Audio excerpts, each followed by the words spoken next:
This Torah class is brought to you by TorahAnytime.com. Baruch haba and welcome everyone to our special Wednesday night program. Tonight we're on a little bit of a different venue. So let me explain. Every Wednesday night we have our Shiur, and our series of Shiur on Wednesday evenings is graciously sponsored by Dr. Zakheim Umishpachta Le'iloi Nishmas Reb Shlomo Eliezer ben Harav Yaakov Zakheim. It's Neshama She'av and Aliyah Shemeil Yosher for their whole family, Abi Yisrael Tzedek, and Le'iloi Nishmas, her mother Rivka Bas Tuvia Nishmasa Tehed Surah B'tzvar HaChaim. And tonight our Wednesday night Shiur is being hosted by Chazak Live. Tonight I have the great zchus to travel to England, Siyata D'Shmaya. So this is going to be streaming live, and I want to thank Chazak for all of their efforts. Actually, they now have a 36-hour charity campaign to try to register children who are in public school in yeshivas. Whatever you could do to help out Chazak, Tavay Aleichem, Bracha. And tonight's venue on Chazak Live is sponsored by Chickens for Shabbos, which is an amazing organization dedicated to feeding those who need it most, to agunois, grushos, to families of melamdim. You could go to the Yad Eliezer website, click the icon for agunois, grushos, and melamdim, and whatever you could do to help out your brothers and sisters, the children of Klal Yisrael, then the Rebbeinu Shalom should give everyone nachas from their families and their children. So we're continuing a very interesting series. The series is about the great philanthropist, Baal Tzedakah, the great activist of Hatzalas Yisrael, Sir Moses Montefiore, who lived an extraordinarily long life. He lived over 100 years old, which in the 19th century, 18th century was unheard of. And he was a very tall man, and a man of giant and noble spirit. And in past Shiurim we discussed some of his adventures traveling to Damascus to try to quiet the blood libels, which he was successful in doing. And today we continue in this subject. We learned what Reb Chaim Falaji wrote about Sir Moses Montefiore in his Sefer Derachav L'Moshe. And let me tell you about one other instance, an amazing instance of his Hatzalas Nefashos. In the 1860s, in 1864, the head of the Reformed Temple in Bucharest, named Julius Barash, was malshin on one of the great old-time Rabbanim, Rav Meir Leibish ben Yechiel Michal, the Malbim. Now I'll tell you something.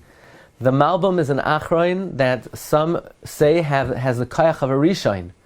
The Briskers say that there are three achronim that have the kayach of a rishain: the Gra, the Vilna Gaon, Reb Chaim Brisker, and the Malbim. And the Chafetz Chaim gives the Malbim as an example of a Gadol b'Yisrael that nobody's on his level. I had the zchus to be at the Matseva of the Malbim in Babi Yar on miraculously on my birthday. I somehow ended up over there. And in 1864, the Malbim always was an antagonist to the Reform movement, and the head of the Reform Temple in Bucharest was malshin on the Malbim that he was a member of the Prussian Empire, and he was spying on Romania for the benefit of Germany. Moreover, he sent word that the Malbim in his commentary to Yeshaya is mocking the Christian religion, and immediately, Erev Shabbos Kodesh, Parshas Zachar, in the year 1864, Tafresh Chav Daled, they come to the house of the Malbim, they bang down his door, they tie him up in chains in tremendous achzarius, and they put him in a criminal jail where they put murderers and the worst criminals, and they establish him for court-martial for being disloyal to the empire. And the psak din immediately was achas damay lahamos. The Malbim was going to be executed. And the faithful adherents of the Malbim in Bucharest, when they heard about this, they tried to protest, and the police came and they beat the protesters. So some Jews were sent to beg the great Rebbe, the Sadigera Rebbe, who was a great admirer of the Malbim.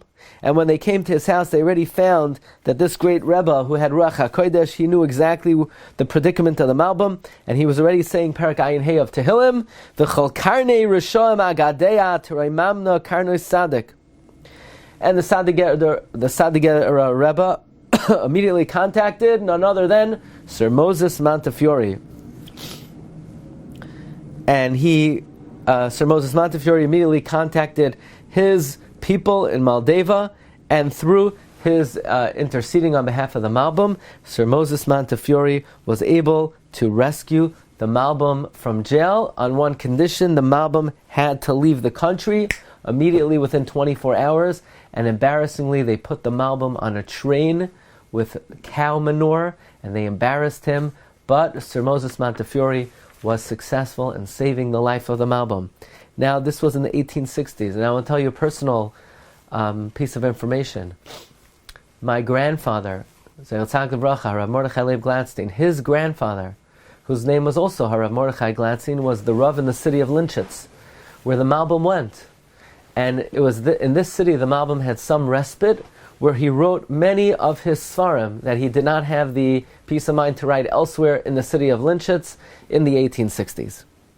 Now, one of the great ambitions of Sir Moses Montefiore was to build up Yerushalayim. In fact, he consulted with Reb Shmuel Salant. Back in the time, in the 19th century, if you were to look out the walls of the old city of Jerusalem, you would see just desolation and barren area, and really nothing there. And the Jews needed parnasa, they needed livelihood, and Sir Moses Montefiore built the first neighborhood outside of the walls of Yerushalayim, Mishkanos, Hasha'ananim, and also Yemin Moshe. That's the iconic windmill that was built by Sir Moses Montefiore, which actually was not very successful. It did not work for long. It had very particular parts that when it broke, it was very difficult to replace. Be it as it may, a friend of Sir Moses Montefiore once visited him, and in his visit he asked, Sir Moses, why is it that you're so fixated on the land of Israel? Why are you so focused, almost to the exclusion of everything else? Why is this so important to you? And Sir Moses Montefiore said, actually, I'll tell you the truth, nobody ever asked me this question before. And I want to give you I'm going to tell you something very personal. He says, look at my ring. On my signet ring, we have the words, Koine HaKoil. God owns everything. Which, by the way, by itself is very moving, that someone of his caliber of wealth, his motto was, nothing belonged to him. God Almighty was Koine HaKol. That was the motto of the tzaddik, Sir Moses Montefiore. And he said, let me explain to you why I have this motto on my ring.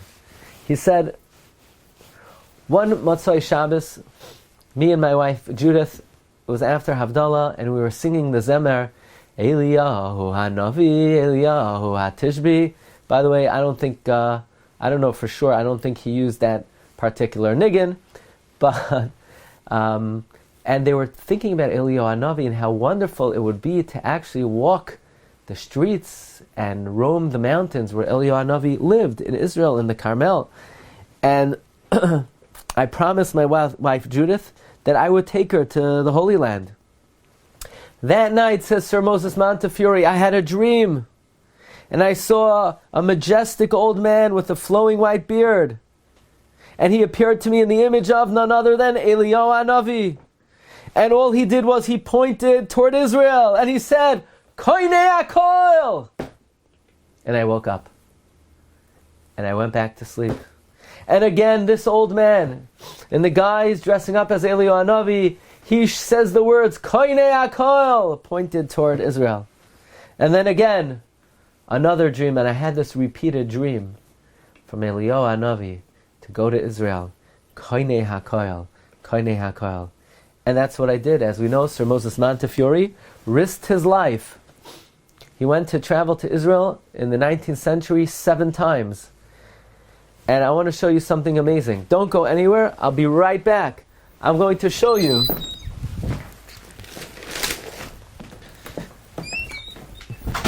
the actual signet ring of Sir Moses Montefiore. You say, what? Glatstein, how do you have his ring? Well, I don't have the actual artifact, but my dear friend, Rabbi Moshe Bamberger, in one of his wonderful works called Great Jewish Treasures, he has an entry on Sir Moses Montefiore, and amazingly, the entry on Sir Moses Montefiore is his death certificate, which is pretty amazing, because with all that wealth and all that prestige, when somebody leaves this world, doesn't take anything with him. But besides that, there's the seal of Sir Moses Montefiore, and as we mentioned, the inscription that he wore on his ring was none other than V'koinei HaKol. Interestingly, when Sir Moses Montefiore met Rav Hillel of Shklov was the founder of the first Jewish settlement, Ashkenazic settlement in Yerushalayim. He was the Rosh Bezdin and the Nasi of the Prushim in Yerushalayim. Rav Hillel told him that his name is alluded to in the pasuk Ura'eh B'tuv Yerushalayim. B'tuv Yerushalayim is Gematria Moshe ben Yosef Eliyahu. That was his name, Moshe ben Yosef Eliyahu. And this Rav Hillel told Sir Moses Montefiore was teaching him two lessons. Number one, that he should always act on behalf of the welfare of Yerushalayim. He should always act to do good to Yerushalayim, to be native to Yerushalayim. And secondly, he should always endeavor and strive to see the goodness of Yerushalayim. Now, on one occasion when Sir Moses Montefiore was in Jerusalem, he did something that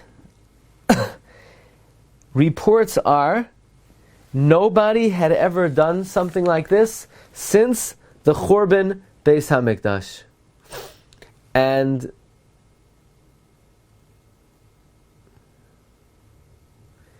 there's actually some debate whether in the Torah journal, Shomer Tzion HaNe'eman, there is a report about other Jews who did this as well, but Sir Moses Montefiore did something that we today maintain that it is prohibited and we're not allowed to do. He actually went up to the Har HaBayis. He went to the Temple Mount. Here, the most prestigious and notable Jew in the Jewish nation went up to the Har HaBayis. And the reason no one did that, it was illegal. The Arabs in Jerusalem never allowed anyone to go up there. It was considered sacrilegious for anybody to be allowed to go up there other than from their people. And Sir Moses Montefiore, he in fact traveled up to the Temple Mount and walked there. And this was something that really raised the ire of the Chachamim, and they were very angry at him. They actually warned him not to go. And in fact, the story goes that Reb Shmuel Salant reprimanded Sir Moses Montefiore vehemently because he told him, most poskim say that it's an Isser Kares to go up there.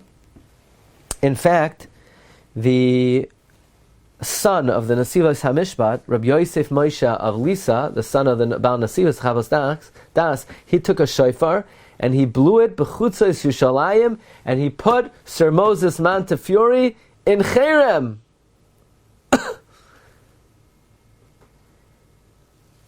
And the aftermath was that Sir Moses Montefiore came together with his Rav to Reb Shmuel Salant and to the Rabbanim in Yerushalayim, and he excused himself. He says he didn't know that you're not allowed to go. He thought it was illegal to go. He thought the Arabs don't let us go, and therefore no Jews are allowed to go. But because of his power, he was able to pay off enough people, and they allowed him to go. But he didn't realize that halachically it is prohibited. He thought that the Ravid is of the opinion in contradistinction to the Rambam, that there is no Isser Kares to go to the Har HaBayis today. And there seemed to have been a custom, quoted by the Meiri, that the minhag was to be lenient based on the Ravid, and he didn't know that the Chachmei Yisrael had paskin like the Rambam. And Rav Shmuel of Salant told him that he should not worry and don't pay attention to the cherem of Rabbi Yosef Moshe of Lisa.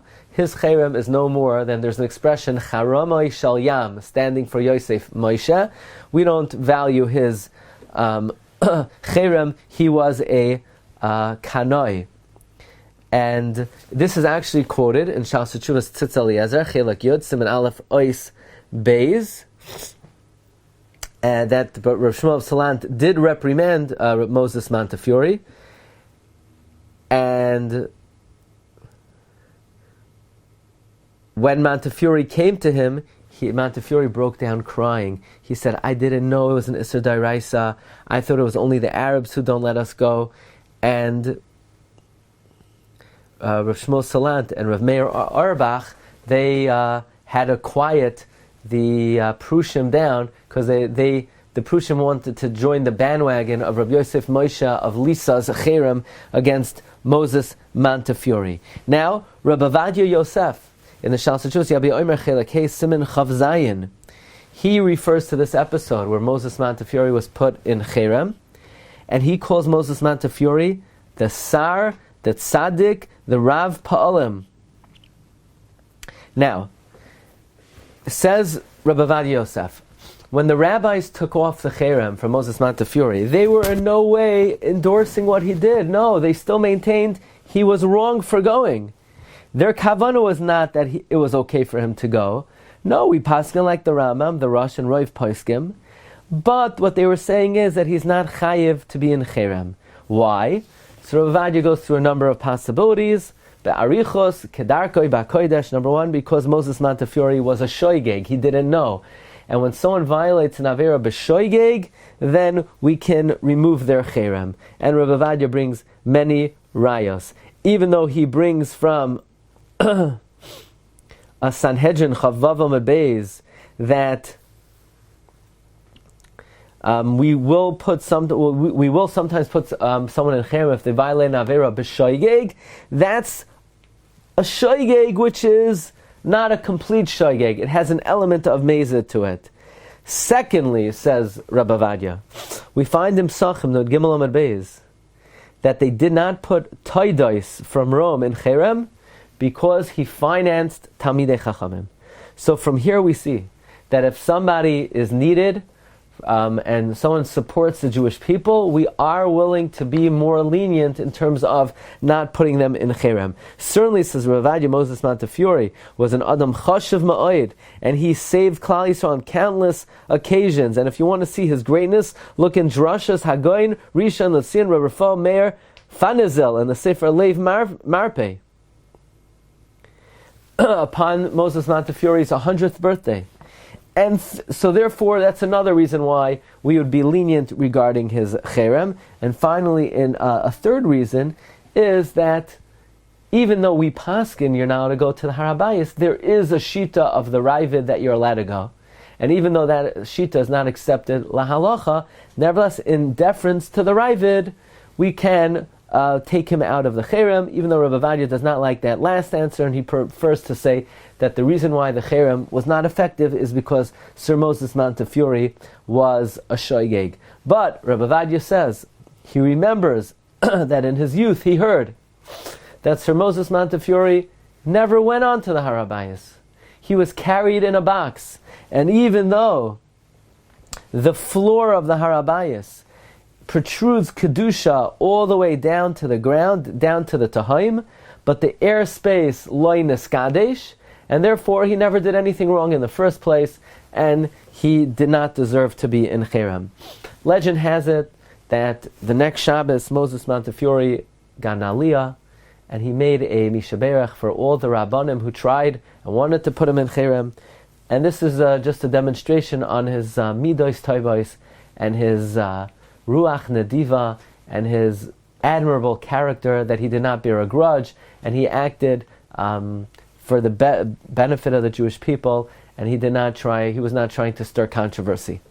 Now, I have over here a story from the Sefer Keser Shem Tov, where he brings incredible practice of Moses Montefiore. I want to thank my friend Daniel Weinstein for sending this to me. And that is, Moses Montefiore had a custom. He had a little book in his right pocket. He would take out sometimes and record some information, and he had a book in his left pocket. And when asked, what is it that he's recording, he would say, when he does a mitzvah, when he does a good deed, an act of charity, he records it in the book in his right side. When he accidentally does an avera, or he says something improper, he records it on his left side. And in the last month of the year, just like businessmen, in December, they take an inventory of their business, of their stock, of their finances, to see whether they're in the green or they're in the red. I likewise do that in the last month of the year, in the month of Elul. If I see that there's more information written in the book on the right side than the book on the left side, then I'm happy, and I know HaKadosh Baruch Hu will write me in the Sefer HaChaim. What an incredible practice. This was a man who his entire life, he made Cheshbon HaNefesh. He lived with Cheshbon HaNefesh. And there's no wonder that he lived to be La'arichas Yamim V'Shanim. Now, there is a very interesting discussion in the Igros Moshe, Chelek Gimel, Siman Kuf Nun Gimel, and this is something we spoke about in the past at length, and we went through this Igros Moshe. Likewise, we spoke at length about the episode of Moses Montefiore going to the Har HaBayis, but this tshuva was written to Rabbi Moshe in 1978, when there were people who wanted to move the bones of Sir Moses Montefiore and his wife Judith from Ramsgate to Eretz Yisrael. And Rabbi Moshe was asked his opinion, and he said it's asur. Firstly, you're not allowed to exhume bones and move them. It's an isur of nivul hames. Now, you might say, well, if you're moving them to Eretz Yisrael, then you're allowed to. So firstly, says Rav Moshe Feinstein, it's pashut. That's only if the children want to move the bones of a parent, but not the Jewish people can't just move people's bones for their benefit, even if they're doing it for the benefit of the mace. And one of the reasons is, says Rav Moshe Feinstein, that it would be considered being mevazeh the Chachmei Yisrael to move the bones of Sir Moses Montefiore. Why are you moving his bones? Why are you only worried about Sir Moses Montefiore? Why not the Chassam Sofer? Why not Rabbi Kiva Eger? Why not the Maramei Rothenberg? Why not the Or Zarua? What about all the Rishonim and Achronim, Ashkenazim and Sfardim? Because as great as Moses Montefiore was, the Chachmei Yisrael are adifi me hasar ve'ishtay. There are Rabbi Seinu, whether Go'inei Ashkenaz or Go'inei Sfard, and to leave all the great rabbis laying in Europe and to dafka remove Sir Moses Montefiore, it is asur. It is a bizayon for all the great rabbis of the Jewish people. Despite all the Herculean efforts of Sir Moses Montefiore, and we're indebted to him, and we love him, and we admire him, but even greater is our love for the Chachmei Yisrael, and to move him and to leave the Rabbanim behind, that is not correct.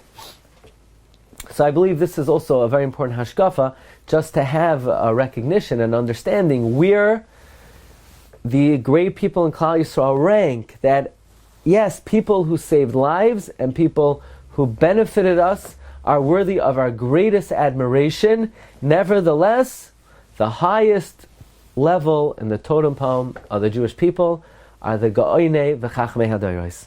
Now, Moses Montefiore once had some type of debate with a priest who was saying, why should the Jewish people have the same rights as the Christians in England? In fact, the Jewish people, when they die, they're buried in shrouds, they're buried in shmatas, we're buried dignified, we're buried in a tuxedo, and we take our fancy cane with us and some of our objects with us. And Sir Moses Montefiore said, look, when someone goes on a very faraway trip and they're never going to return, yeah, they bring their best clothing with them and all their best valuables because they're never coming back. But if someone's just going away for the night, all they need is a pair of pajamas. Well, they don't need to bring their silver candelabra with them. It's just a schlep for no reason. Says Sir Moses Montefiore, you guys, when you die, that's the end of you. You ain't coming back. So you better bring everything with you because you'll never come back to retrieve it. But we, Klal Yisrael, B'nai Kel Chai, we're coming right back. It's not a long time. Go up to Shamayim and then Tchias HaMesim. So we don't need to bring our stuff with us. We put on our pajamas because we're coming right back. And we come back better than ever. So if anything, our rights should be on an even higher pedestal. Rabbi Berelwein, in his entry to Sir Moses Montefiore, brings a famous legend that it is said in the basement of his palatial home, he kept a coffin, and every night before he'd go to sleep, he'd put on his shrouds and lie in them for a while, and he said this was a good practice to help him eliminate arrogance. Now, we don't know whether this legend is true or not, but it definitely characterizes how he was regarded and what type of person Klal Yisrael maintains him as. And now we understand somebody who lived every moment with Cheshbon HaNefesh, thinking about Olam Haba, thinking about taking his eternal packages with him. Like the Rosh writes in the Archas Chaim and the Rosh in Ois Lamed Beis, there are two things one always has to think about. The Yom HaMisa, the day of death, and to bring always, to always be preparing eternal suitcases. Now I want to read to you from the personal diary of Sir Moses Montefiore and Judith Cohen Montefiore about how his last moments in this world were spent, what they looked like, and again this will give us a very clear picture of what kind of individual this was. This is on page 340 in the diaries of Sir Moses and Lady Montefiore. Day after day, whenever I saw him, he would say, "Have I anything more to do? If so, let me do it. If there is any check to be written for charitable purposes, tell me, and I will sign it the moment I am able." That's what he thought about in his last days. What more could he do for the Jewish people? What more charity could he give? On being assured that I would not hesitate to remind him, but that up to the present he had discharged all his self-imposed obligations in connection with the benevolent institutions, he raised his hand saying, "Thank God for having enabled me to do so." Relatives and friends now arrived. The gentlemen of the college, the ministers of the synagogues, and several members of the congregation were in the room. All his faithful attendants entered to take leave of their good master. Mr. Joseph Sebag Montefiore, Mrs. Guadala, Mr. Guadala, and the writer were also at his bedside. We recited part of the daily morning service. Elokai, my God. Neshama shenasata bi tahirei. The soul that you placed in me is pure. Ata varasa, ata yatzarta, ata nafachta bi. You created it, you formed it, you breathed it into me. V'ata mishamra b'kirbi, you preserve it within me. V'ata asid litla mimeni, and you are destined to take it from me. Ulahachazira bi la'asid lavai, and return it to me in the future. Kol zaman shahaneshama b'kirbi, so long as my soul is within me. Moide ani lefanecha Hashem Elokai v'Elokei Avaisai, I thank you, Almighty, my God and the God of my forefathers. Riboin kol hamasim, master of all creations. Adon kol haneshamois, Lord of the souls. And then we said the following with Sir Moses Montefiore. Shema Yisrael Adonai Eloheinu Adonai Echad. His soul left saying the word Echad. With the last word, his soul took flight to heaven. The heart which beats so warmly for all that is good and noble had stopped forever. Serene calmness, peace, heavenly peace lay upon his countenance, lit up by the glorious sunset of a life illuminated by the love of God. We all responded, Hashem nasan v'Hashem lakach, Yehi Shem Adonai mevayrach me'atav v'yad olam. All present tore their garments, and they said, praised be the name of him who is a righteous judge. This was the life of Sir Moses Montefiore. As we said, his name is Gematria, Ure'eh, the Tuv Yerushalayim. Tuv Yerushalayim, Gematria, Moshe ben Yosef Eliyahu. A man who saved the Jews of Damascus, Morocco, saved Gedolei Yisrael like the Malbim, built up Eretz Yisrael, Yemin Moshe, Mishkanos Hashananim. He built Kever Rachel. Kever Rachel was built by Moses Montefiore. Who can describe his greatness in just a few shiurim? He was so admired by Gedolei Yisrael that Rabbi Chaim Falaji wrote an entire sefer about him. So we are forever indebted to this great benefactor of the Jewish people, and his life continues to serve as an inspiration that we make use of the time the Rebbeinu Shalom gives us here on this world. Kol zman shehanashama b'kirbi maida ani lefanecha. I want to thank the Zakheim family for sponsoring the Wednesday night a series of shiurim, and we thank Chazak for hosting tonight's venue, streaming live on Chazak. Whatever you could do to help them out, Tavay Aleichem Bracha. And of course, this particular event is sponsored by Chickens for Shabbos. Please go to the Yad Eliezer website, and there's a special icon for Agunos, Grushas, and Melamdim. And that's what our life is. Whatever we could do to help our brothers and sisters, that is what we take with us forever and ever. Thank you so much for listening. Wishing everyone bracha v'hatzlacha, and be'ezus Hashem. This coming Sunday, we look forward to having this chus to be in Ramsgate at the kever of Sir Moses Montefiore, and may all our tefillos be neskabel. Bracha v'hatzlacha. You've just experienced another Torah class brought to you by TorahAnytime.com.